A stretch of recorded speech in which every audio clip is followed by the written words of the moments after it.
ಕಳೆದ ಸುಮಾರು 36 ವರ್ಷಗಳಿಂದ ನ್ಯಾಯಾಲಯದ ವಿಚಾರಣೆಗೆ ಹಾಜರಾಗದೆ ತಲೆಮರೆಸಿಕೊಂಡಿದ್ದ ಆರೋಪಿಯನ್ನ ಉಡುಪಿ ನಗರ ಪೊಲೀಸರು ಬಂಧಿಸಿದ್ದಾರೆ. ಬಂಧಿತ ಆರೋಪಿಯನ್ನ ಹಾವೇರಿ ಜಿಲ್ಲೆಯ 66 ವರ್ಷದ ನೂರುಲ್ಲಾ ಎಂದು ಗುರುತಿಸಲಾಗಿದೆ.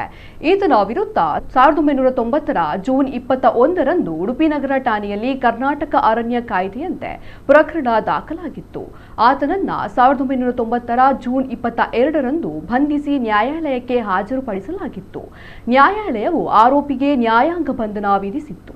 ತದನಂತರ ನ್ಯಾಯಾಲಯದಿಂದ ಜಾಮೀನು ಪಡೆದು ನ್ಯಾಯಾಲಯಕ್ಕೆ ಹಾಜರಾಗದೆ ತಲೆಮರೆಸಿಕೊಂಡಿದ್ದನು. ನ್ಯಾಯಾಲಯವು ಆರೋಪಿಯ ವಿರುದ್ಧ ಎಲ್ಪಿಸಿ ಹೊರಡಿಸಿತ್ತು. ಬಳಿಕ ಆರೋಪಿಯ ಪತ್ತೆಗಾಗಿ ಉಡುಪಿ ನಗರ ಠಾಣೆಯ ಪ್ರಭಾರ ನಿರೀಕ್ಷಕರಾದ ಮಹೇಶ ಪ್ರಸಾದ್ ಮಾರ್ಗದರ್ಶನದಲ್ಲಿ ಆರೋಪಿಯನ್ನ ಬಂಧಿಸಿದೆ.